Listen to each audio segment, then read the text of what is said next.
Okay, and we're live. Okay, everyone. This is the Dreaming in Symbols podcast, episode 10.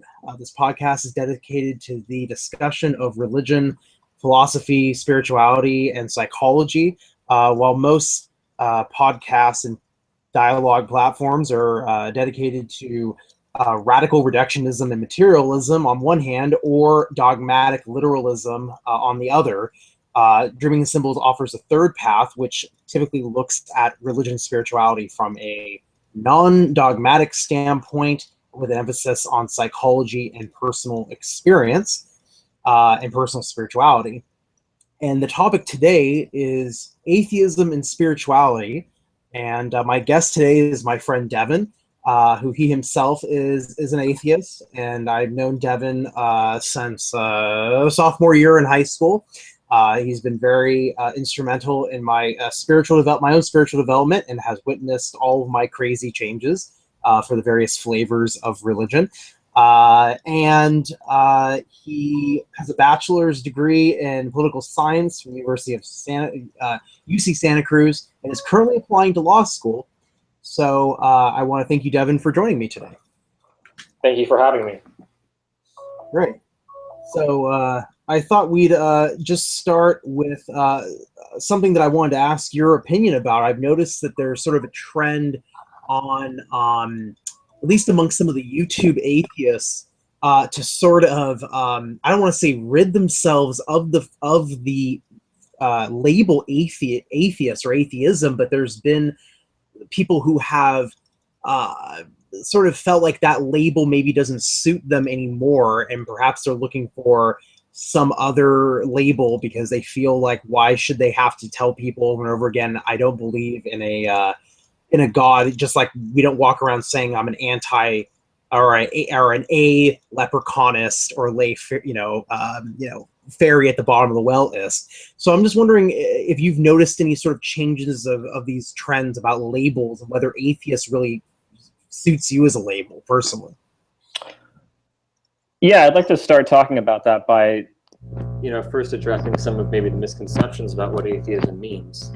A lot of people, in pop discussions about theology, typically think of atheism as positive atheism. That is, they're 100% sure that there is no God or supernatural entity.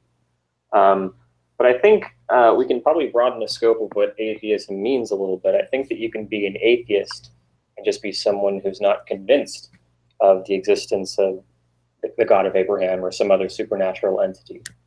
And that's kind of the category that I fit into. A lot of people would ask, well, what's the difference between that and agnosticism? And to that, I would say, well, sometimes there really isn't much of a difference. And it does just sort of come down to what label you prefer. I tend to avoid the term agnostic mainly just for superficial reasons. I think it normally has a connotation of someone who's perhaps an agnostic theist, someone who wants to believe in something supernatural, but they're not quite sure what it is yet, or maybe someone who's just on the fence about that. Whereas my position is that I don't believe that there is no God, but I'm not convinced that there is a God or any other supernatural entity, and I'm fairly convinced of not being convinced. So for that reason, I think that atheism still works for me in terms of a label. Although there might be some people that would look at the beliefs that I'm describing right now and say, no, that's not an atheist, that's an agnostic. There are those that accuse Richard Dawkins, arguably the most militant, aggressive atheist known today, at least in the Western world, of being an agnostic. And he's actually said on record a few times, he sort of played with words and called himself an agnostic, just because he says that he's not 100% convinced that there is no God, just like he's not 100% convinced that there is no Thor or unicorns or leprechauns or whatever. So that's kind of just a brief introduction into this whole agnosticism, atheism discussion and labels. And to address your point about the rise of people who might not be feeling like atheism best serves them as a label, I think probably a lot of that relates to some of the more aggressive trends going on right now in new atheism. If you look at Richard Dawkins, Daniel Dennett, Sam Harris, late Christopher Hitchens, the four horsemen of New Atheism, as some people decide to call them.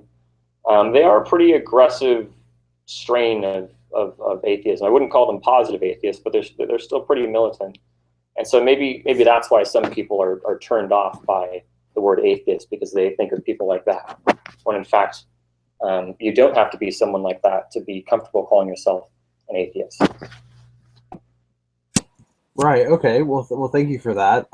Yeah. I mean, I'm not really thinking of one particular YouTube user when I ask that question. I mean, it's just sort of a trend of, having a few discussions with some users who have felt like, I guess maybe what I've noticed is sort of people who like to debate quote unquote atheists, and they will make statements like, oh, I've got atheist books. Like they'll hold up like, some of the people you just mentioned, Sam Harris or Christopher Hitchens, or they may speak for atheists as a huge unified group. So if someone says, oh, well, atheists typically, and then they say whatever sentence, I guess some people just don't really feel comfortable with, or maybe not comfortable, but they feel like, what is that? How can anyone make a sweeping generalization about atheist or atheism when essentially all atheism is just the disbelief of a theistic deity, right? So not being convinced of a deity. Right. And so I think some people may feel like, that being an atheist or that label doesn't encompass their entire identity. So that there's more complexity to the individuals who may use the label atheist. Because certainly I think, as you just said, I mean, your views may be very different from another atheist. So right. it probably doesn't really pay to have people be able to make these generalized statements. But do you feel like people who attack atheists typically do overgeneralize? I do, yeah. And I think there is a common sort of theme of people believing that things like atheism and spirituality are mutually exclusive. That is to say, you can't be both atheist and spiritual at the same time. When even Richard Dawkins himself, again, one of the most militant atheists out there today, has called himself a spiritual person. He's talked in terms of the reverence of the cosmos and the complexity of the chaos of the universe as being a sort of spiritual concept. And then, of course, Sam Harris, another popular atheist writer, is very spiritual, very much involved with Buddhism, meditation, and incorporating atheistic spirituality into his message. So a lot, yeah, I do think that there is a tendency when people hear the word atheist to think that's someone who doesn't believe anything, or that's someone who's skeptical of everything. That's someone who could never be convinced to just sit down and try something for 10 minutes to see if, it makes them feel good or whatever. And a big part of my message is that's not the case. As you correctly stated earlier, I've been, dabbling a bit more into meditation. I just took the LSAT for the first time, one of the most difficult tests out there. And before taking the test, for days leading up to the test, I did practice very simple breathing exercises and also a little bit of Buddhist meditation, just very simple chants like Nam Myoho Renge Kyo, that sort of thing. It may very well be the placebo effect, but even if it was just the placebo effect, the fact that I believed that it was going to work, I think that was hugely beneficial to me because it relaxed me. And the day of, this morning, the day of the exam, I felt a lot more mental clarity than I was expecting to feel. And had I taken this exam 2 months ago, I think I would have been much more anxious this morning. So there's an application of spirituality for an atheistic person. Give mindfulness a try. There's a whole world of atheistic spirituality out there for those that aren't convinced in the belief of the God of Abraham or Vishnu, Krishna, whatever God out there that one might be skeptical of.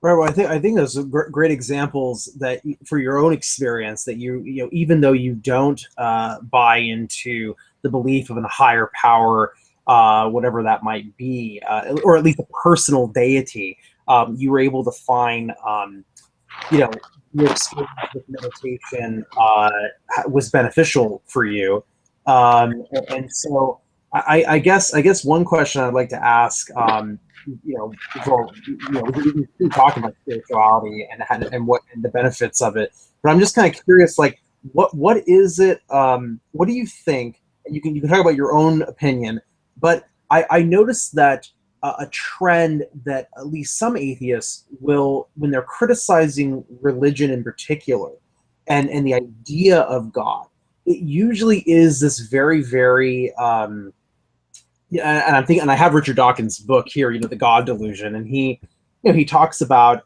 how Yahweh is usually characterized in the Old Testament, and I sometimes get the feeling that a lot of people will criticize religious individuals who take a very literalistic approach, or might actually believe in a type of God that's this very vindictive prick. And so I'm wondering if that true? Would you say in a lot of ways that atheists typically don't jive with the more negative kind of fundamentalist version of God, but if a religious person believes in like a happy-go-lucky deity, is that less problematic? I think it would be a lot less problematic. I think if you were talking to someone who is just a sort of average atheist on the street, they would be much more inclined to be open to talking about the idea of a personal God, or a God which we can understand through subjective interpretation or metaphor or parables or whatever, than a vindictive prick like some people believe is expressed in the God of the Old Testament. I also do think that there probably are a certain category of atheists, and I think for those that are familiar with Myers-Briggs, a lot of STJs who kind of just they just need something. They need that kind of observable, empirical evidence to kind of believe anything. They're just not very intuitive people, right? And I think Richard Dawkins is like kind of a perfect example of that. I think that when he talks about religion, he's almost always talking about fundamentalists, because that's the only type of religion that makes sense to him. When he talks to people who take a more metaphorical or less literal approach to religion, it's almost like he doesn't understand what they're talking about, or like that they're on a completely different wavelength than him. So it could be possible that some atheists, for just personality reasons, kind of just don't jive with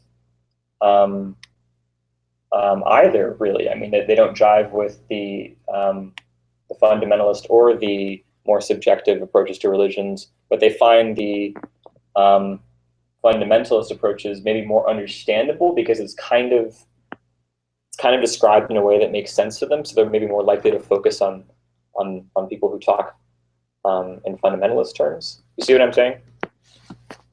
Yeah, I appreciate you bringing up personality types, because I also agree that there's something to that, as far as not only do personality types perhaps have a role to play in what style or even what religion or what non-religion, whether you're an agnostic or an atheist, and how you even approach spirituality, probably all has to do with one's personality.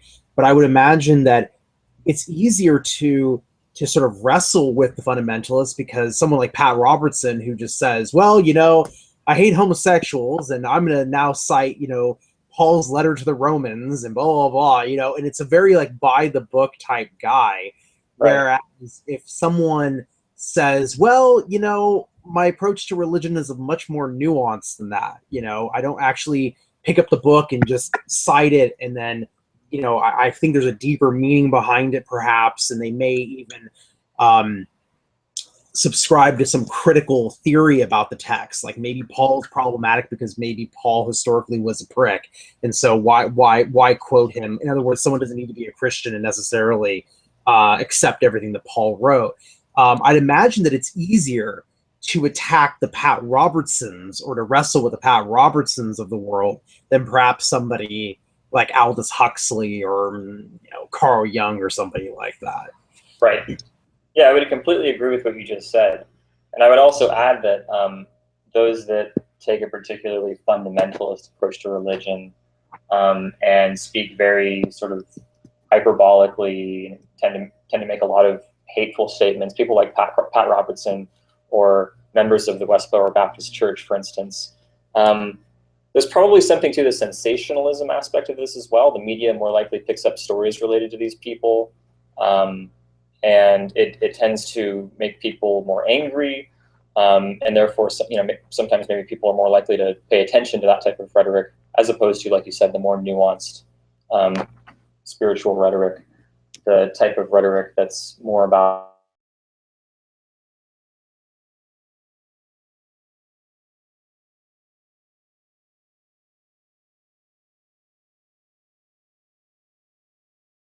approaches. The less literal approaches are just less argumentative.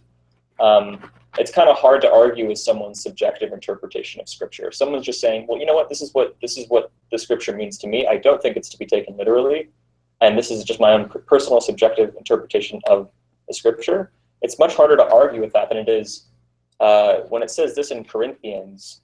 I once was a child, now I am no longer. It means this. Now, what is your response to that? That kind of invites an argumentative discussion. So maybe that's why you see some more of that, especially in atheists, the more militant atheist circles, where there is a kind of tendency to pursue arguments or pursue discussions that are more argumentative in nature. Great. Well, thank you. Well, if any viewers are just now tuning in, I have my friend Devin here with me, who is an atheist. We're discussing atheism, spirituality, different forms of religion. If anybody would like to call in and join the chat, please either leave a comment on the live stream on YouTube. Tweet, message me on Twitter or also Facebook. Facebook, it's Aussie CDA. I'm looking at the tabs right now. I know last week someone did leave a comment asking for the link, and I missed it. So I'm doing my damnedest to stay on top of the comments, and I'm clicking on my notifications and refreshing the page. So message me on one of these three platforms, whether it's YouTube, Twitter, or the Aussie CDA Facebook. The Aussie CDA Facebook might actually be the easiest, to be honest. If you're following me on there, it's Aussie CDA on Facebook, and you can just message me there. That might be the most straightforward way to let me know that you want to call in and join us on the chat. So let's just go. I'd like to just switch gears to something that's controversial, if I may. So when Richard Dawkins says that raising children with a religious identity is potentially is essentially child abuse, what are your thoughts on that? When I first heard that, I agreed with him. I thought that that pushing organized religious beliefs upon a child, conferring religion upon a child, is a bit unfair, because that child has does not have the mental faculties to be able to discern which religion is correct, or whether any religion is correct. The more I thought about it, though, over time, the less I agreed with his point, and the more I started to take issue with it. I think if you're going to go down that road, then you're going to have to go down that road in a million other ways too. I mean, pretty much everything that a parent tells a child is, you could argue, a form of indoctrination. When a parent tells a child that you need to pull yourself up by your bootstraps and work hard, and that's the only way to succeed in life, that's a pretty normal kind of approach, and you hear that a lot here in the U.S. Hardly too many people would be bothered by that, especially the part about just working hard to guarantee success in life. But that is a kind of particular ideology. That's a very individualistic, kind of almost American approach to child rearing, and yet it's just accepted as kind of being true here in the U.S. I mean, I don't have any problem with it, but I also grew up here. There are people in more collectivist cultures that might not agree with that approach, or it might just not resonate with them as much. So to say, okay, bringing up your child religious is child abuse, I do think that's a bit hyperbolic. If that were to be true, then it would also be true that almost 80% of other things that are told to children these days could also be considered forms of indoctrination and therefore abuse, because the child isn't at a point where his or her brain is fully developed yet and can make individual choices about what he or she wants to believe. There's really no getting around it. If you're going to have parents, you're going to have children with undeveloped brains, and it's going to be incredibly hard to have 100% passive parents that aren't in some ways directly or indirectly pushing beliefs on their children. So I agree with his argument in spirit that we should be pushing critical thinking skills on children more often these days. But I do think it's hyperbolic to say that to bring your child to Catholic Mass every Sunday amounts to child abuse. I think that's an exaggeration. It's quite like the sort of it's the same sort of hyperbolic approach that someone like Ann Coulter would take to sell more books.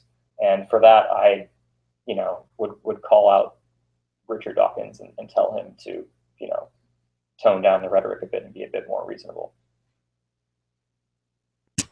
So do you think then it would be better if parents did their utmost to essentially raise their kids without saying, hey, Johnny, we're Christian in this family, and actually just let Johnny kind of like be exposed to everything and just sort of make his own decision? Well, I don't think it's, like I said, it's impossible to bring kids up in a kind of vacuum where, they're just forced to make their own decisions about everything. If you're asking me, I don't see myself being a parent ever, but if I was in a situation where I was a parent and had to make that call, I would prefer that the child be exposed to religions if he or she wants to, and if that child, my child, expressed interest in being a part of a church or a temple or a synagogue or whatever, then I would be wholeheartedly supportive of it, so long as he or she wasn't just kind of being forced into it by another friend or someone else.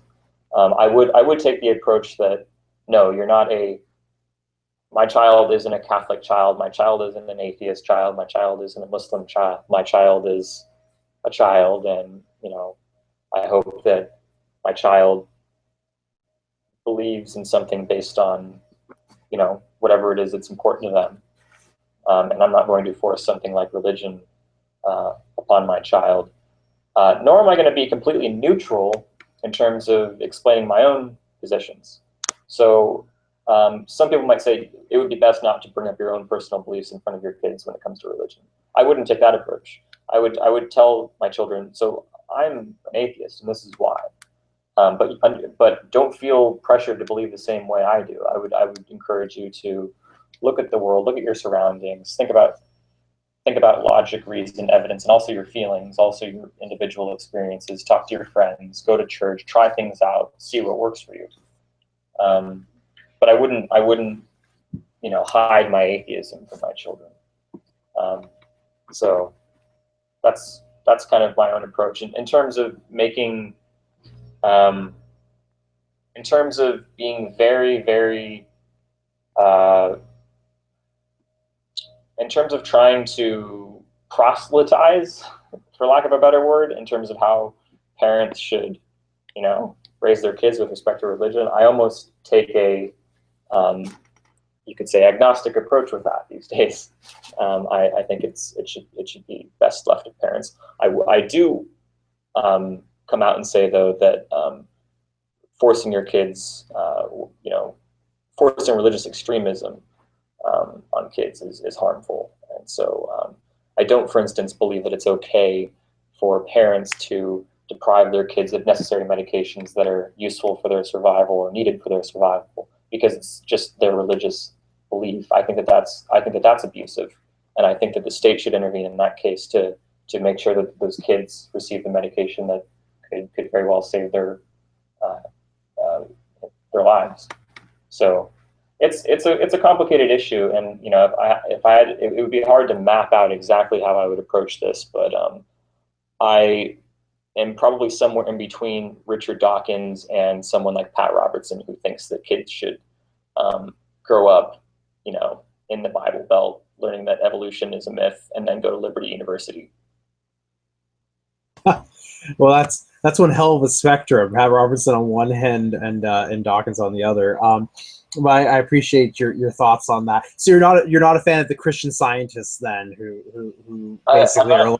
I'm aware. Yeah, I'm aware of the Christian Scientists. I'm not just singling them out. I'm sure there are other groups, perhaps even political groups that take this position that I don't want my kids to have this because this medication or this vaccination because I think the government is conspiring against us. I don't want fluoride in the water. I think it's harming our kids. That's where I draw the line. When public health experts use, you know, science and, you know, arrive at conclusions like, you know, putting fluoride in water is good, it promotes dental health for huge populations of people, and then parents decide, no, I don't trust the evidence. I don't trust something that's very, very well documented. I don't trust the public health consensus here. I'm just going to, you know, not allow my kid to drink fluoridized water. I'm not going to allow my kid to receive vaccinations. I'm not going to allow my kid to receive medical treatment that would be necessary to save his or her life. If I don't agree with medicating my children for personal, religious, or political beliefs, I don't agree with any of that. I think that I think that the state sovereignty should trump parental sovereignty over the kids in those situations. Great. Yeah. No, I would agree as well.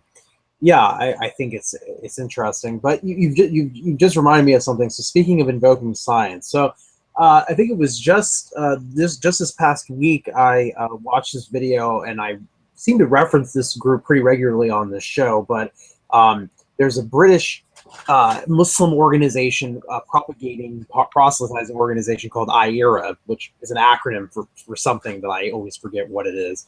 But these gentlemen do a lot of proselytizing, and they do a number of videos on YouTube. And they recently just did a video talking about, you know, what are the limitations of science, and they have a huge gripe with evolution. And I guess I just want to get your thoughts on, you know, religious individuals. I mean, I know that, you know, you and I can both agree, and you know that there are religious individuals, there are spiritual individuals who do accept evolution. I'm one of those people.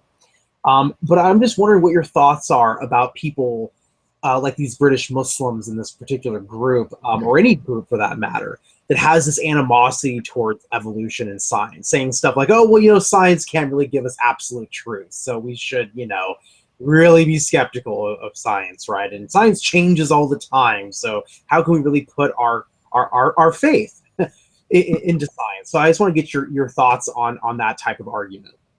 Right. Well, I certainly have a lot to say about this, about the whole notion of the scientific method and how much we should trust that, the notion that theories get updated, and therefore how seriously can we take one theory when it could be updated or completely disproven later on. A lot to talk about here, but I'll specifically address the point about evolution because it's such a popular point, and some of your viewers might want to hear more about this. So the evidence for evolution is overwhelming. It's very well documented. You can go to any museum. The evidence comes from multiple sources. I mean, it's very hard for me to take someone seriously when they say that they don't believe in evolution. I would suggest that saying I don't believe in evolution is about as crazy as saying I don't believe that the Earth is round. I think that the evidence is that convincing at this point that that we need to take evolution very seriously. And now there might be other debates where the evidence is very, very strong, but maybe not quite as strong as something like evolution. We could take, for instance, not really a debate, but some people are, skeptical of the global warming consensus, right?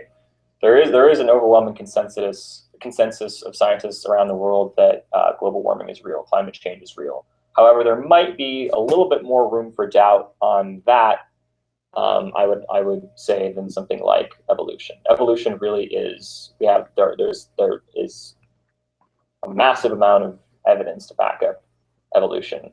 And I mean, I could go into each specific area. I don't know how technical or scientific this discussion should be, so I'm not sure how useful that is. I would just encourage anyone who's interested to go to their local, biology museum or science museum, talk to a professor in biology, do some research on the internet, read the Wikipedia article on evolution, watch YouTube videos about evolution. If you don't like someone like Richard Dawkins talking to you about evolution, if you find that repugnant, then maybe Neil deGrasse, or is that his name? Neil deGrasse. Okay. There's one really good science communicator. His first name is Neil. I can't remember his last name. He's really quite articulate. I think he's actually a physicist, but I think there are some videos of him talking about evolution. Anyway, just the evidence is out there.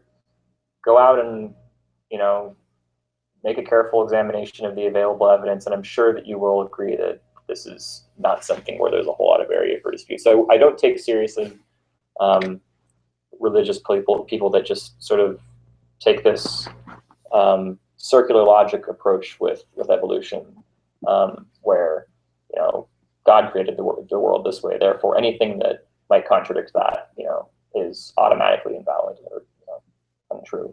I don't agree with that.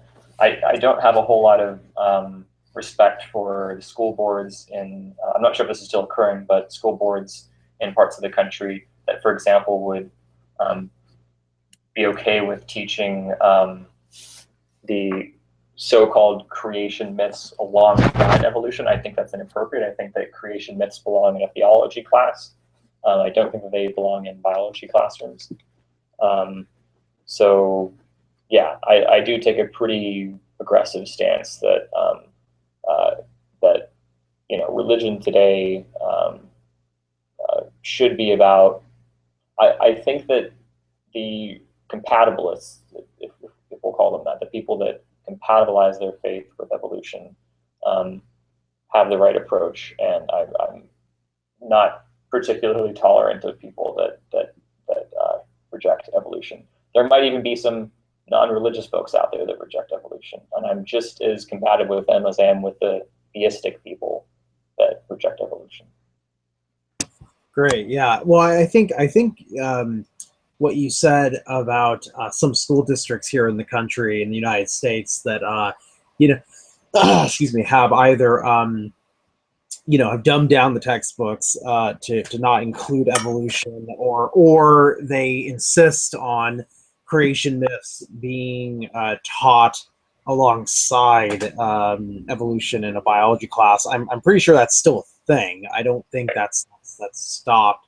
And so, yeah, I mean, I would agree with everything you said, that it's good to be to have this sort of aggressive stance. But just to play devil's advocate, so if I was this typical believer who didn't accept evolution, you just told me to go to a museum, and I might say, well, that's all well and good, even though I don't usually go to a museum very regularly, Devin. But if I was pretending to be this type of person, and I say, okay, so I go to a museum, I see some bones and stuff, but you can't show me evolution happening right now in front of my eyes, right? So that's a common argument that I've heard many hardcore fundamentalists say, is you can't show me evolution in a lab happening. How did we get from a frog to a walrus to a human, right? You can't show me that. So that type of interesting argument, to say the least. What sort of response do you think there is for that? How would a murder detective figure out who killed someone? I mean, I think science is just as much about making inferences as it is observing things actually happening in a laboratory. With the case of evolution, there's a massive amount of evidence, the fossil records, the DNA forming a hierarchical family tree. There's a massive amount of evidence pointing to evolution from one species to another, common ancestors. It's out there. It's nowhere has it been said that we have to witness something with our own eyes in order for it to become part of science. Scientific inference is a very important part of what makes science science. Just like murder detectives can sometimes now, with forensic evidence, be absolutely sure we've got the fingerprints on the murder victim's body that completely match the suspect. I mean, we can be, I won't say 100% because no scientist ever likes to say 100%, but we could be 99.999% sure that so-and-so killed the person, even though we didn't actually see it happening. So the same can be said with evolution. We can't actually see it happening because it takes place over a long period of time, but the preponderance of evidence is just overwhelming, that anyone that is taught it in the correct way, it would be very hard for that person to refute the evidence. I think you bring up an interesting point, the idea of, we may not be able to see it happening in front of our eyes, because it takes such a long time for it to occur. And as you're talking, I just thought of fundamentalist religious folks who might say, well, damn it, you can't show me these in-between stages. You can't show me a duck frog or a whatever, And I think it's interesting that they might say something like that, but then if you turn around and say, well, show me God, it's kind of like, oh, well, no. And suddenly the whole game is different, right? So as you're talking, I was just thinking of that type of argument, and how for religious folks, I think that's kind of an odd argument to make. Like, show me the evidence, and then if someone turns around and says, "Well, show me the evidence for God," right. What do they point to? Right. Right. And I would also add that, I mean, if any atheist is challenging theist and saying that, well, I can't physically see God, so I can be absolutely sure that he doesn't exist, that would be a pretty poor argument, I think. For instance, one of the stronger arguments, in my opinion, for a creator, even though I don't believe in the idea of God or supernatural entities in the universe, is the fine-tuning theory, which doesn't actually require you to witness or see anything. It just, well, I mean, I guess it does. It just states that the universe is so perfectly tuned for it to support such complex life systems, and everything works in just the right way, that we have beautiful planets with wonderful diversity of life and so forth. So there must have been some sort of, that's a kind of inference, right? There must have been some sort of creator, even though we can't see the creator. Just like, I mean, to take an extremely simple inference here, let's say that that you have a basketball in your room somewhere, and you've checked every single possible place where that basketball could be except under the desk. And from where you're standing, you can't actually see under the desk. If you're absolutely sure that it must be in the room, and you're absolutely sure that you've checked every other where besides under the desk, you can make an inference that the basketball is under the desk, even though you can't see the basketball. That would be a very simplistic way of trying to illustrate the idea of making an inference, right? Making an inference that you can be very certain about. With inferences about theological inferences, I think are a little bit harder to evaluate in terms of how likely they are, plausibility, I guess. But then again, so are a lot of the inferences that physicists make. A lot of theoretical physics is inference based, and some people have likened it to nutty religious ideas. And honestly, some of them, I look at them and I go, yeah, that sounds about as nutty as saying that there was a God that created the world in X number of days, and it happened this way. So even within inferences, you have a whole spectrum of plausibility there, right? You have inferences that are almost certain, like 99.99% sure, like the basketball inference or the fingerprints on the murder victim inference, the evolution inference, and then others that are kind of a little bit shaky, like the idea of a god because the universe is finely tuned, or an inference about an inference in theoretical physics, like the existence of even the Big Bang Theory is still not, like there is pretty. I would say that there's probably scientific. I'm not a physicist. I think that there's more or less consensus within the physicist community about the Big Bang, but maybe other branches of sciences are not quite as convinced. That would be an inference that would be probably more likely to be challenged than something like evolution, for instance. I think you bring up a good point that there are some, or the multiverse theory would be another one that would be much more theoretical, much more, lower degree of plausibility.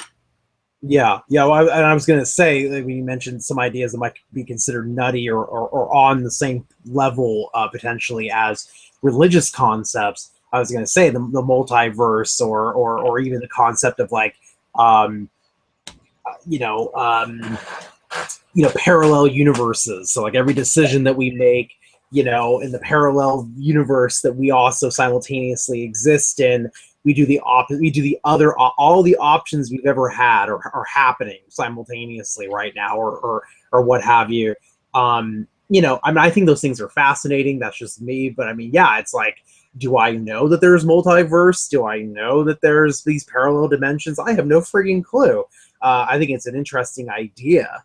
I think it's an interesting hypothesis. If it is true, that's pretty awesome. Kind of creepy, but awesome. But I would have no way. I don't even know higher level mathematics or physics to be able to even understand how physicists even get to that hypothesis. And so, but I'm thinking that perhaps that's the difference between the way most people approach science. Is they might throw out these hypotheses, but they're okay with having the hypotheses challenged, and they're willing to adapt accordingly. And I think that might be the thing that doesn't jive with certain religious folks, because they want absolute truth, right? They want to be able to say, well, I know for a fact that these things are true, and if someone comes along and starts challenging the typical narrative, challenging that Jesus was God incarnate, or challenging that the Quran is the perfect word of God, or what have you, that suddenly they start to wonder, okay, well, if I'm being challenged here, how do I adapt? And perhaps that's one of their issues, is the lack of being able to make adaptations to their thoughts. Right, I would completely agree. I think for certain types of people, there is a kind of comfort that goes along with having unconditional beliefs that can never be questioned, beliefs that you can have for the duration of your life. And I can kind of, I have some of that myself, maybe not quite as much as some of the fundamentalist Christians out there. So I can kind of see where they arrive at that, wanting. I can kind of feel why they gravitate towards that, but that doesn't make it, true, right? I mean, I still think it can be, pretty irrational to take that approach, even if it provides psychological comfort. There can also be psychological comfort in knowing that humanity is progressing. We're moving forward. We're constantly updating our ideas, our morality, and we're improving people's lives. People are living longer. People are healthier. I think we can also make a case for why that's comforting, and maybe we should talk more in terms of how that can provide people a source of necessary psychological comfort, as opposed to you need to believe a certain thing a certain way for the rest of your life in order for you to be secure. Well, certainly, and I would agree with what you just said. I mean, I do think that it's comforting that that people are questioning and that people are progressing with our knowledge, and it appears to me that consciousness is our awareness is very much expanding, both of our own human condition, but also the world and the universe around us. And I guess it's just. It's hard for me as someone who has gone from one religion to another religion and then now to another religion. It's hard for me to really. I just don't have a negative thought about people who are skeptical of any of these things, whether it's of religion, because I myself became skeptical of a number of things during my own journey, and so I guess that's why I have some empathy for people who just can't bring themselves to totally accept some of these things, or perhaps are skeptical of certain concepts. But yet, when it comes to most evidence-based concepts, such as whether it's in science or social studies or what have you, I usually don't really doubt those things if the research is really solid. But I will be okay with people having their own subjective views about certain spiritual concepts. I guess I look at both. It's sort of the balance between quantitative and qualitative information. But I guess looking at the time, and we've got about almost 10 minutes left to have you on. I guess I wanted to just quickly switch gears again and go back to you mentioned Sam Harris. You mentioned your own experience with meditation. So with I'm just curious what your thoughts are about Sam Harris, because he's sort of broken the popular atheist mold by actually talking about altered states of consciousness, levels of consciousness, and also meditative experiences. And I know when his book came out, which I've written about on my blog and actually talked about here on this channel, that it pissed off a lot of people. So I'm wondering what your thoughts are about Sam Harris going in the direction that he's gone. Yeah, no, I mean, Sam Harris is another person who I have a lot to say about, and sometimes that I find the only way to talk about Sam Harris is to break him up into a few different versions of himself. I mean, there's Sam Harris, the atheist commentator, who I don't really like so much, to be perfectly frank. I hear him going on Fox News and kind of a lot of the right-wing media outlets, and taking this sort of aggressive stance against Islam that I think fuels a lot of xenophobia. So I don't necessarily like his approach with how he propagates atheism. And then there's Sam Harris, the spiritualist, who I think we've talked a little bit about in terms of his experiences in the Indian subcontinent and with meditation. I don't really have any problem with that. I like the fact that he has a background in neuroscience and is basing a lot of this on evidence. There is now a growing body of evidence that, for instance, mindfulness meditation reduces stress and can improve quality of life. So I very much like what he's done there. So yeah, I mean, I have mixed feelings about the guy. If I met him, I would thank him for what he's done in terms of trying to broaden the scope of discussion within atheism, and also to maybe encourage those who are a little bit more on the fence about atheism that they can still be spiritual, whatever that means to them, and atheists at the same time. But in terms of his political commentaries and in terms of his approach to atheism, I have some issues with that. I think he's fueling a lot of right-wing bigotry, and I don't think that he's helping the political discourse much when he injects himself into those discussions. But isn't Islam the greatest threat to Western civilization right now? Well, of course, because Bill O'Reilly said so. I mean, it's an interesting. It's actually become it's definitely become a debate. Like, to what degree should we be tolerant towards Islam? I think it's important to point out that often missed in this discussion is that people very commonly conflate Islam with people that have a South Asian or Middle Eastern ethnic identity. They view those as kind of the same thing. That is to say, someone from Pakistan is the same as a Muslim. Someone from Saudi Arabia is the same as someone who believes in Islam.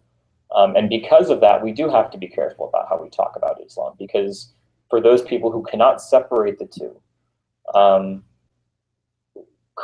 aggressively criticizing Islam can fuel a lot of bigotry and xenophobia towards ethnic groups from other parts of the world. I do think that there should be a lot of room for more level and more rational criticism of Islam in terms of are some of the beliefs, does there need to be, would it be useful for there to be some reform in Islam? Can we have a more progressive Islam? To what degree does Islam, or at least the version of Islam believed by moderate Muslims, to what degree is that compatible with LGBT rights, for instance? I think that these are useful conversations to have, but we need to be careful about how we have them. And going back to Sam Harris, I think that he is kind of, helping a lot of unproductive demagogues in this area. So he likes to, not only does he go on to Fox News, and I don't really want to turn this into a bashing Sam Harris segment, but why not? I guess not only does he go on Fox News, but he also goes on Bill Maher's show. And isn't Bill Maher like the staple liberal? I mean, isn't Bill Maher like the poster boy for liberalism right now? Yeah, it's really hard to tell with him these days. I mean, when he talks about Israel-Palestine, when he talks about, he really comes across as sort of this Zionist libertarian. That's kind of how I view him. And I view both of those belief systems, I put those in kind of the right end of the political spectrum, somewhat arbitrarily. I don't really view him as a left-wing guy or a progressive guy or a liberal guy. So I actually saw him in person. He was pretty funny in person. He just bashed the Mormons, and sorry for any Mormons that are out there. I mean, I took it in, in jest. He's just being himself. I don't particularly like a lot of his approaches, though, to contemporary issues. And I definitely don't view him as any kind of progressive. So to me, it makes perfect sense that Sam Harris and Bill Maher would get along. I see them as taking a pretty similar approach to a lot of different issues. Well, I guess to not bash Sam Harris, but to also kind of mention a positive thing, even though I haven't done much research into it. I know that Sam Harris recently co-authored a book with a progressive Muslim named I follow this guy on Twitter. Let me see if I can pull up his the UK Muslim, and let me make sure, Majad Nawaz, and I think they even had like there's a YouTube video, and I haven't read the book, and I haven't watched the video they did together, but apparently they co-authored this book, essentially together to talk about, and I think the title of the book is Islam and the Future of Tolerance and Dialogue, Sam Harris and Majad Nawaz. And it's getting some interesting reviews as far as, that Sam Harris was actually willing to have this dialogue with a former radical, now moderate progressive Muslim. And they were able to have a constructive conversation about Islam in the 21st century. Again, I'm talking about this without having actually read the content of the book or seen very much of the videos. I sort of saw the the roads that led up to this dialogue between these two individuals. So I guess I want to mention that because at some point I would like to read the book and then kind of see like how did Sam Harris actually talk about Islam in that particular dialogue. Because certainly he has been accused of being a xenophobic Islamophobe, and I'm wondering if there's some nuance now in his own thought process about at least certain Muslim groups or Muslims of a certain religious persuasion. But I do think that if he continues down this road of what could be characterized as xenophobia, it's probably problematic because of how popular he is and how much influence he potentially has on individuals. Do you would say that he probably has a lot of influence on a lot of people?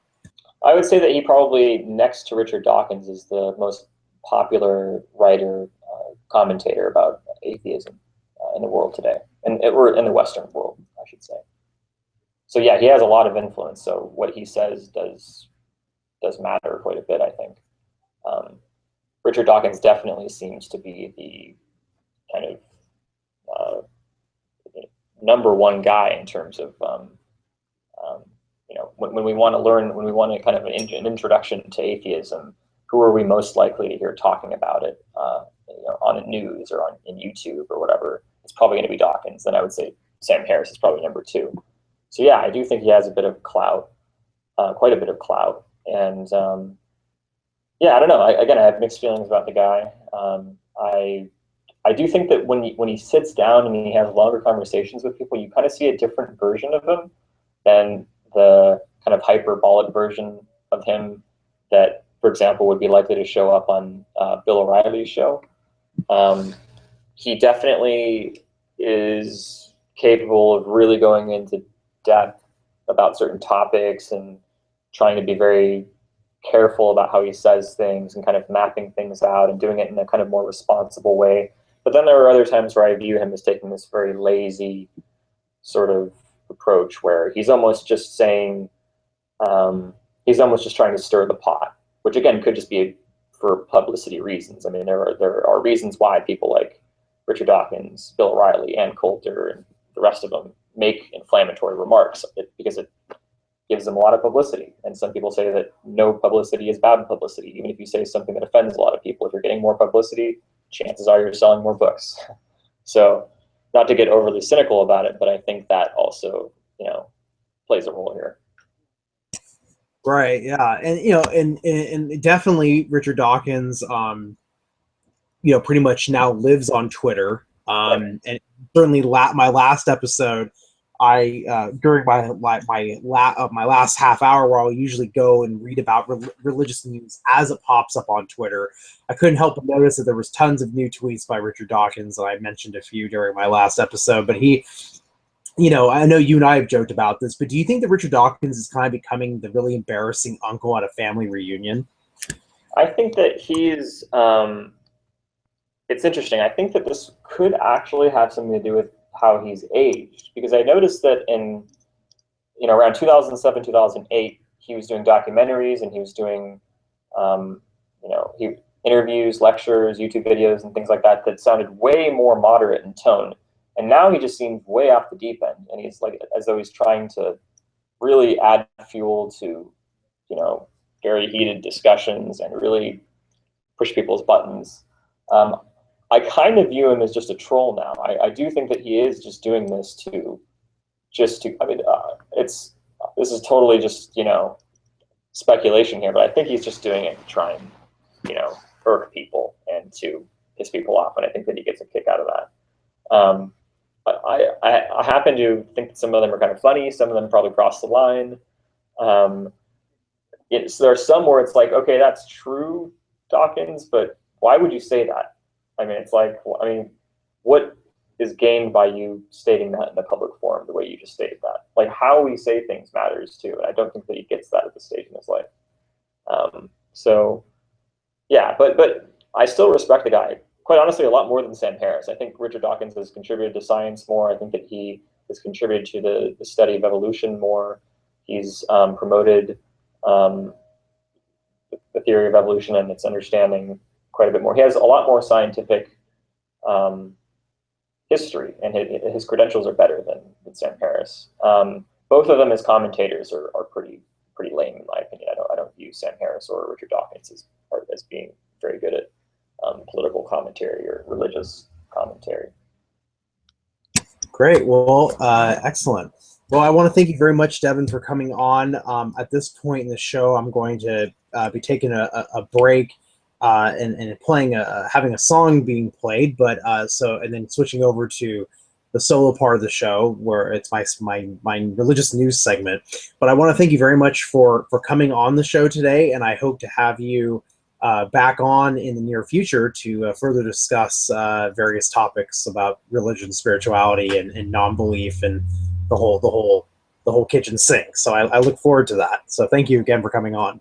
Yeah, thanks again for having me, and thank you to all of your listeners for spending the time to get to know me. Yeah. Certainly. Great. Well, we'll have you on again in the near future. So thank you. Okay. Great. Yeah. Thank you. Bye. See you later. So if you're just now joining us, it was my friend Devin, who I've known since sophomore year of high school. So over a decade. I've known the individual, and it's a good friend of mine. And so at this point in the show, I'm going to be taking about a 3-minute break. It's a musical break. Again, my Uncle Terry Lowe on Spotify. This is the title track of his second album, Mark in Time, which was released in 2010. This is the title track from that second album, Mark in Time. And we'll be back after this music break.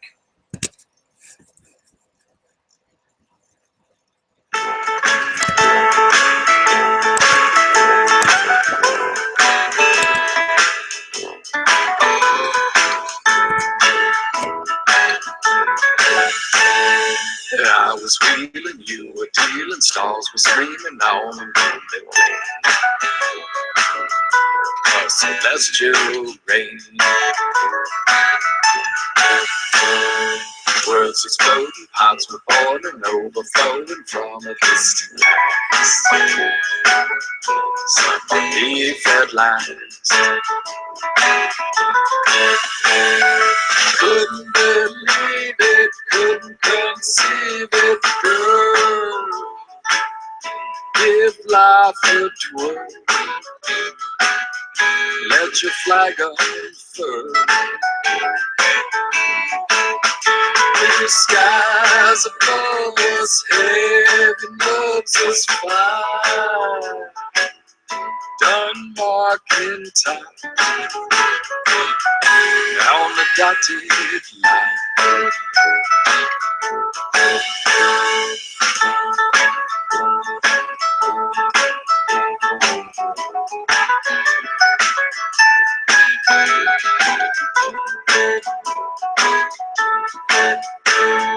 You were styling, I was smiling, we were trying out a brand new path. What I hope would last.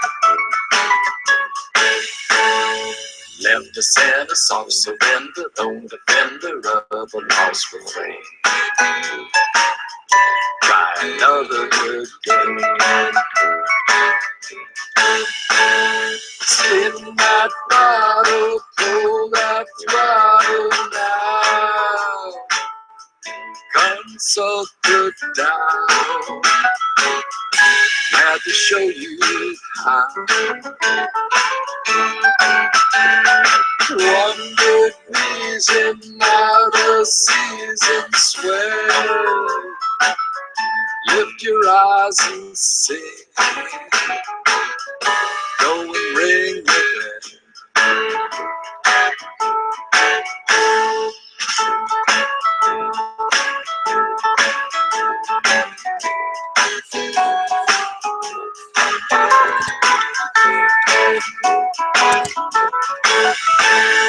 Couldn't believe it, couldn't conceive it, no.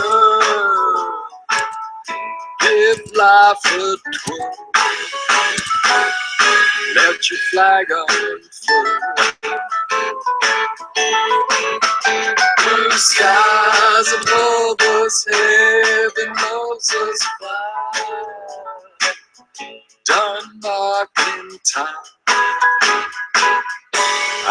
dotted line.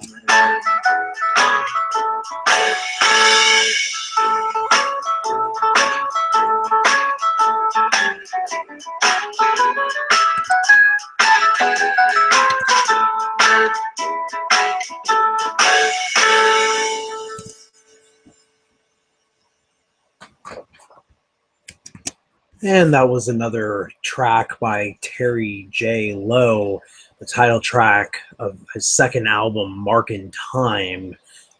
You can find Terry J. Lowe on Spotify. All three of his albums are featured on Spotify. As I've mentioned last episode, the reason why I can play that whole song and not get sued by anyone is because Terry J. Lowe happens to be my uncle. So please do check out his awesome music on Spotify. So want to continue the show now. If you weren't tuning in earlier in the show, I had my friend Devin on, and we were discussing atheism and spirituality. If you missed that, very sorry that you missed that segment. Very good discussion I had with him, and so essentially, if you missed it, it will be archived onto my YouTube channel. But we're now going to start the news segment today, and I'm looking, and again, if I'm missing your, if you'd like to call into the show, and if I'm checking my tabs right now on Twitter, Facebook.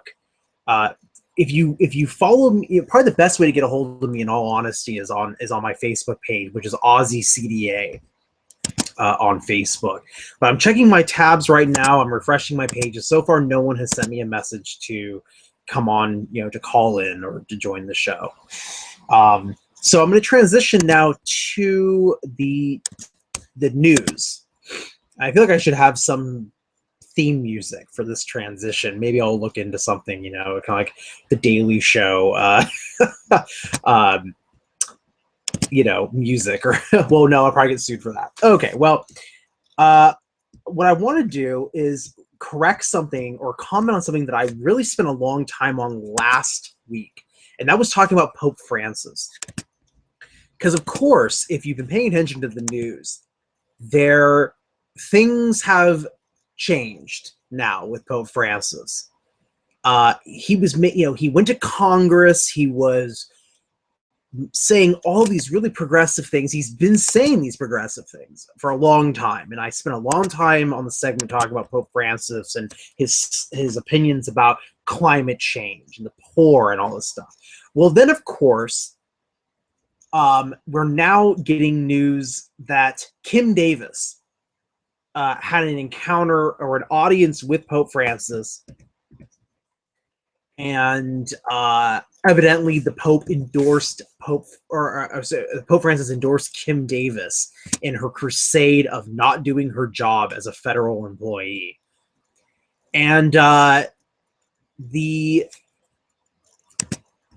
so now it was like Kim Davis met with the Pope, and evidently Pope Francis said something like, "Keep up the good fight.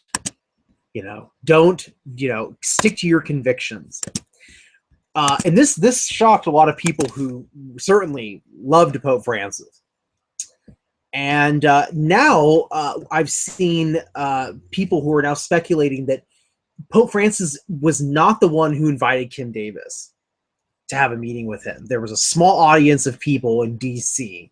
that met with him, and the Pope did not go out of his way to say, yes, I want to meet this woman who courageously wants to deny homosexuals the right to get married. That was evidently, that was one source is stating that. But the New York Times has an article, and I'm looking at my Twitter here to start with this news segment today, that it was apparently an archbishop. And the article is the Archbishop at the center of mystery of a papal meeting with Kim Davis. Shortly after the election of Pope Francis, there's a particular Archbishop, Carlo Maria Vigano, who essentially is the one that they're saying is behind this particular meeting between Kim Davis and Pope Francis, evidently. The Archbishop, who was exiled to the United States in 2011 after losing a high-altitude Vatican power struggle that became public in an infamous leak scandal, now finds himself at the center of another papal controversy. This time, the Vatican is suggesting that the Archbishop Vigano is responsible for giving papal FaceTime to Kim Davis. The Kentucky clerk, whose refusal to issue marriage licenses to same-sex couples has made her a heroine to social conservatives. The encounter struck a dissonant note, and papal visits seemed designed to avoid the battlefields of the culture wars.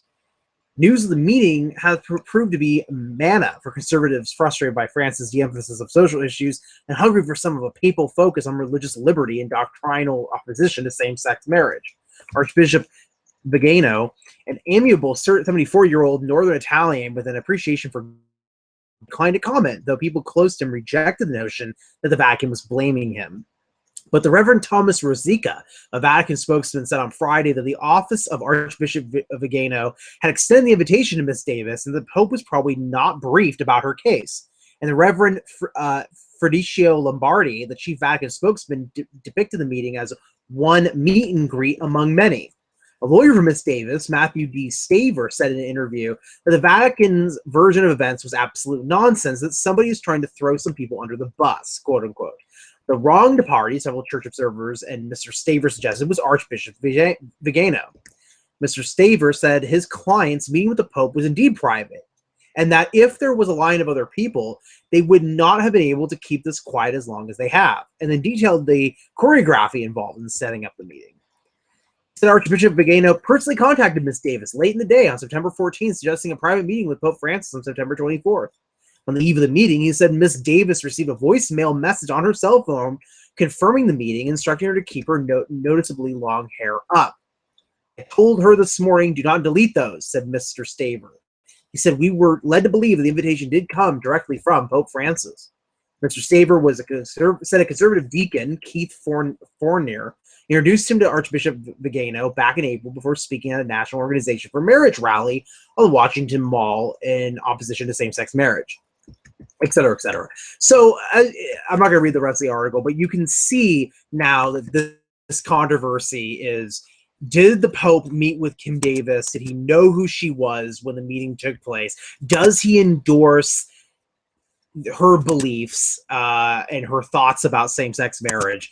And really, in my opinion, I find it all really irrelevant. I don't really care that Pope Francis met with Kim Davis, because one thing that the Young Turks on their show mentioned is that just because Pope Francis is saying liberal things does not mean that he is himself extremely liberal. He might not be a Sith Lord, as the Young Turks called the former Pope Benedict. He might not be a Sith Lord, but Pope Francis is still the Pope of the Catholic Church, and a lot of what Pope Francis is saying isn't necessarily new, according to a seminarian friend of mine who will be on the show next episode, next Saturday, that he really, Pope Francis's stance about social justice and all these things when it comes to the poor and worrying about the environment is something that's pretty much characteristic of the Catholic Church since Vatican II.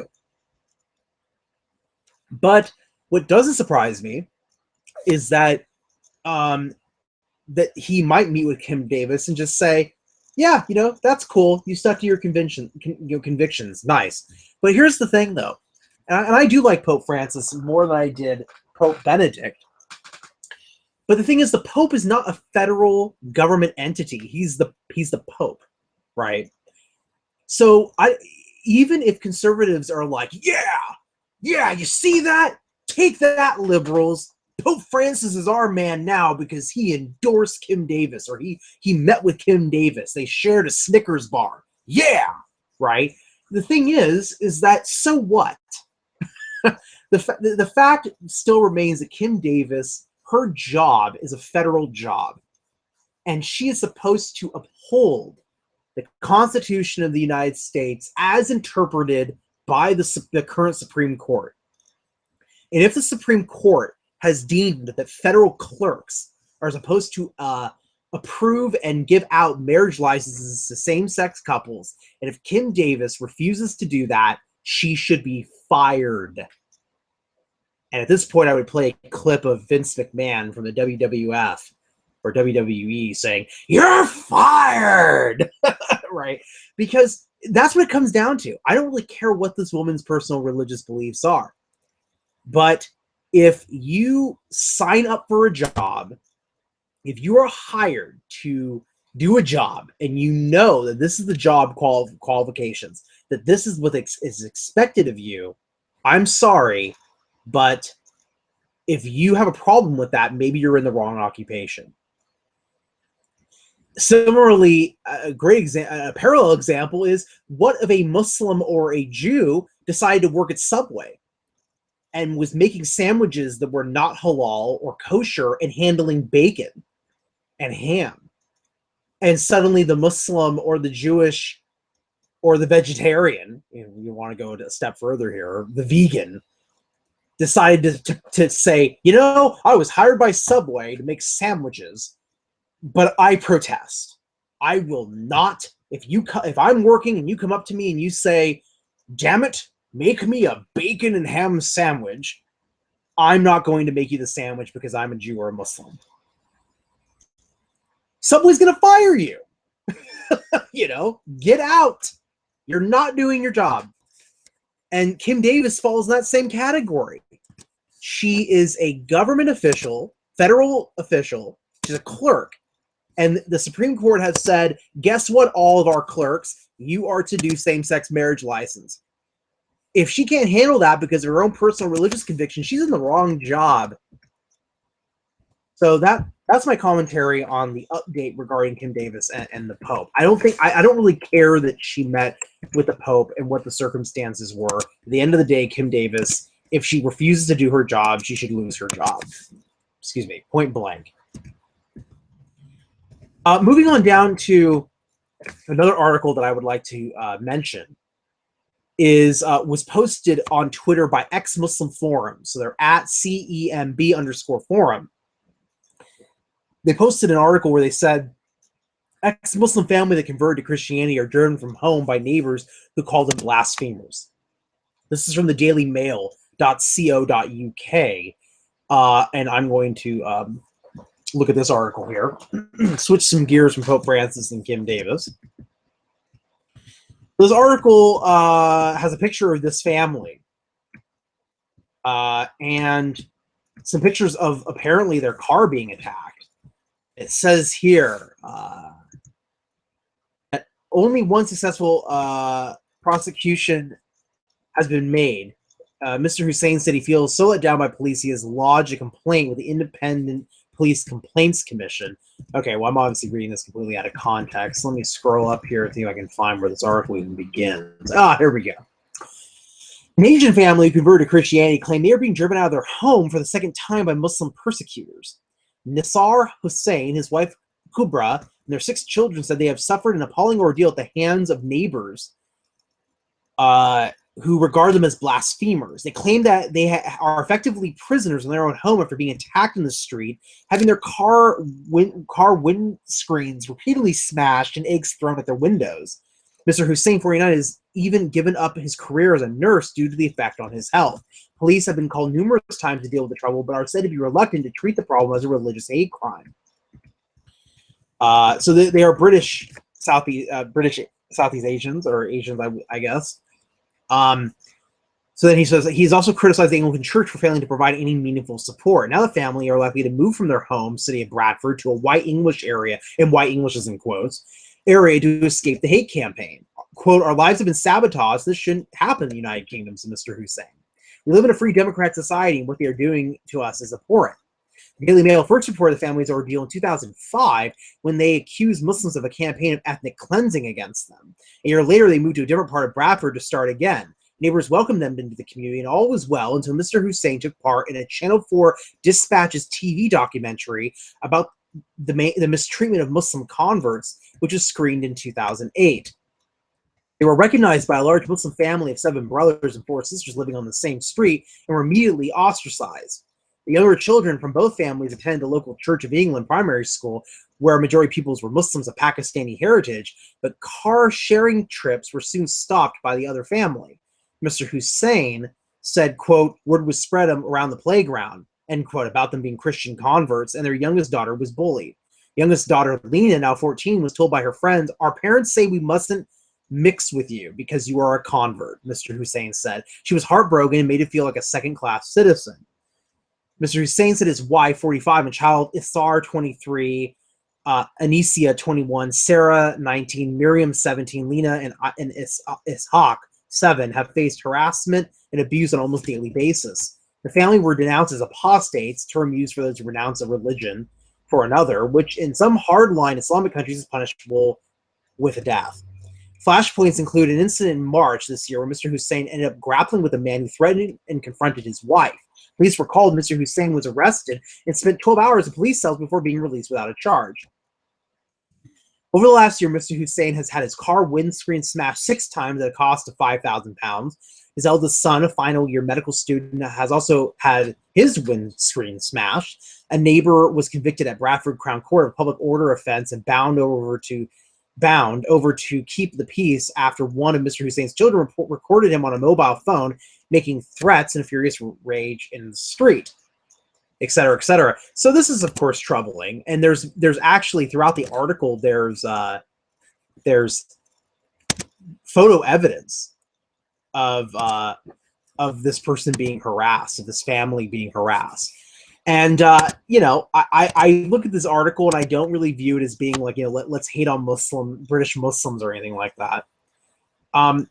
If this article was anywhere about any group, right, it just happens to be that this family were formerly Muslim and now they're Christians in the UK, but they're being harassed. And this is certainly problematic. And I really think that the treatment of apostates in any democratic secular country, you know, they need to, their rights of freedom of conscience and freedom of dignity, to uphold their freedom of religion should certainly be protected. And if the family feels like enough isn't being done, they're being harassed on a daily basis, that is very unfortunate. So I hope that things will change for this family, and I'm glad that the Daily Mail did an article on the subject.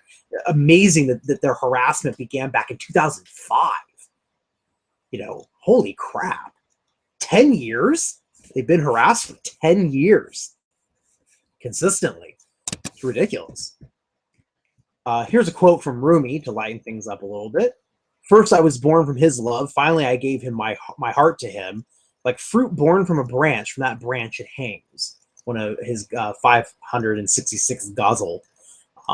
That was from Brad Gooch at Rumi Secrets on Twitter.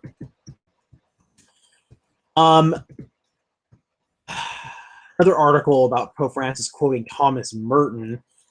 Don't know if I really want to get into that because I've already talked about Pope Francis during this segment. I think everyone should read Thomas Merton. Maybe I'll talk about Thomas Merton in another episode.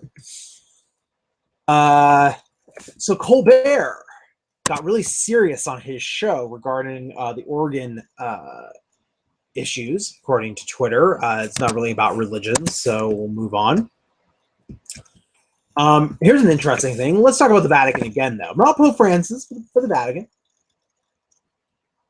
Within the last 5 minutes, gay priests coming out. According to CNN, gay priests to be stripped of duties at Vatican. It says here that a Polish priest who served with the Vatican, this is from CNN, a Polish priest who served with the Vatican's doctrinal arm will no longer be able to carry out his duties after announcing he's gay in the eve of a major church meeting, a Vatican spokesperson said. With his partner at his side, Monsignor Christoph Olaf Karamsa held a press conference Saturday in Rome, calling on Pope Francis to revise Catholic doctrine on homosexuality, which considers same-sex relationships sinful. All right, CNN. Sorry about that. That was a video playing off in the corner there. Well, that's shocking. So here you have this Catholic priest who's like, yeah, by the way, I'm a homosexual Catholic priest, and I think Pope Francis needs to revise the doctrine. He says here, my decision of coming out is a very personal decision in the homophobic world of the Catholic Church. It has been very difficult and very hard. I ask that you keep in mind this reality that is difficult to understand for anyone who has not lived through an identical passage in their own life.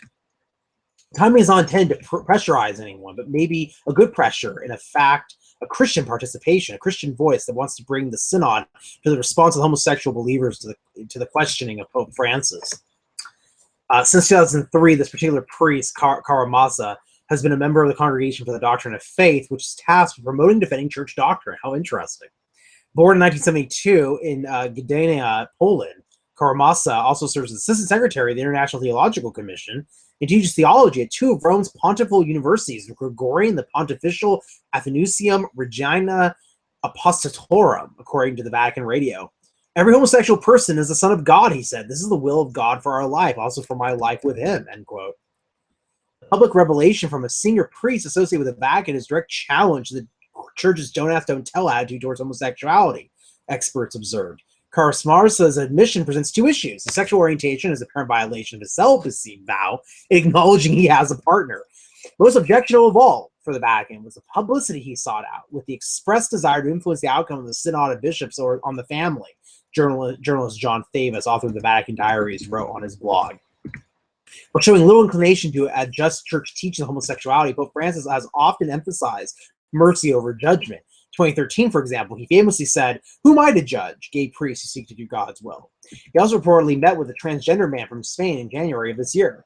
In his recent visit to the United States, Francis held a private meeting with a longtime friend from Argentina who has been in a same-sex relationship for 19 years. At the same time, Vatican has refused to recognize Francis' ambassador to the Holy See, Laurent Stefani, who is openly gay. Following Karamasa's announcement, the Vatican sent a statement that Karamasa will certainly be unable to continue his role with the Congregation for the Doctrine of the Faith in the pontifical universities. Karamasa's role in the Catholic Church will be determined by a superior known as a Diocesan Bishop or Ordinary, who will carry out an investigation that will be submitted to the Congregation for the Doctrine of Faith. The decision to make such a poignant statement on the eve of the opening of the Synod appears very serious and irresponsible, as it aims to subject the Synod Assembly to undue media pressure, Vatican spokesman Father Vinicio Lombardi said, etc., etc. Well, I would say good for him for, doing what he's got to do to get his voice heard. Definitely going to shake things up.